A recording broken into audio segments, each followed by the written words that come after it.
தேர்தலின் போதும் ஒரு புதிய கட்சி தோன்றும் போது அல்லது நடிகர்கள் கட்சிக்கு வருகிற போது அவர்களுக்கு பின்னால் பெரும் திரள் கூடுவது வழக்கமான ஒன்றுதான். விஜயகாந்த் அவர்கள் வந்தபோது இப்படி சோசியல் மீடியா கிடையாது.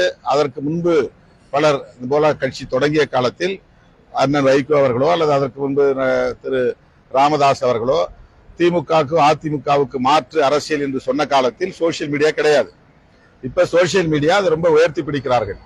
எப்போதுமே திமுக அதிமுகவுக்கு எதிரான சக்திகள் திமுகவுக்கு மாற்று சக்தி என்று உயர்த்தி பிடிக்கிற அரசியலைத்தான் இப்போதும் உயர்த்தி பிடிக்கிறார்கள். அவ்வளவுதான். இப்போது அதனுடைய எண்ணிக்கை வேண்டுமானால் கூடியிருக்கலாம், சதவிகிதம் கூடியிருக்கலாம். ஆனால் அவர்கள் தனித்து வெற்றி பெறுவதற்கோ ஆட்சியை கைப்பற்றுவதற்கோ வாய்ப்பில்லை என்றுதான் நான் பெரிதும் நம்புகிறேன்.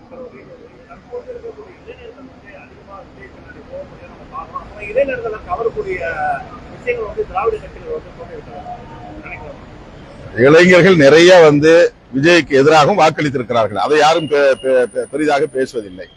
எவ்வளவோ இளைஞர்கள், இளம் தலைமுறையினர், குறிப்பா நீங்க சொல்ற மாதிரி இந்த 20ஆம் நூற்றாண்டு தலைமுறையினர் 100% அப்படியே ஹீரோவுக்கு பின்னால போயிட்டாங்களாம் சொல்ல முடியாது. அவருக்கு எதிராக பேசக்கூடியவர்களும் ஏராளமானவர்கள் சமூக ஊடகங்களில் இருக்கிறார்கள். அந்த அரசியல் வேண்டாம் என்று இளைய தலைமுறையினருக்கு அறிவுறுத்தக்கூடிய இளைய தலைமுறையினரே ஏராளமானவர்கள் இருக்கிறார்கள். அரசியல் படுத்தப்பட்ட இளைய தலைமுறையினர் இருக்கிறார்கள்.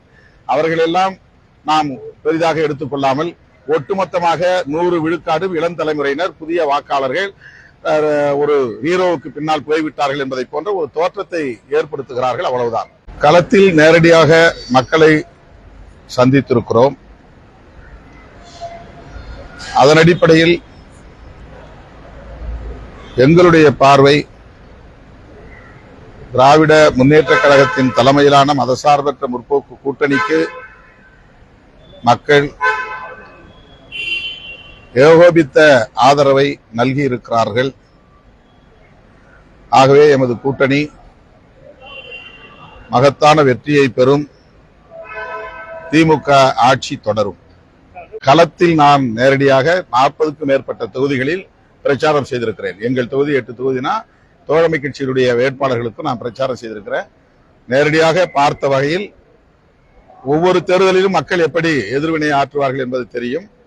நேரடியாக களத்தில் கண்ட அனுபவத்தில் இருந்து நான் சொல்லுகிறேன், திமுக கூட்டணி வெற்றி பெறும், திமுக தனித்தே ஆட்சி அமைக்கும்.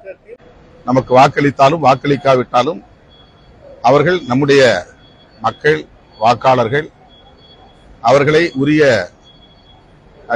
முறையில் மதிக்க வேண்டும் என்பது என்னுடைய வேண்டுகோள்.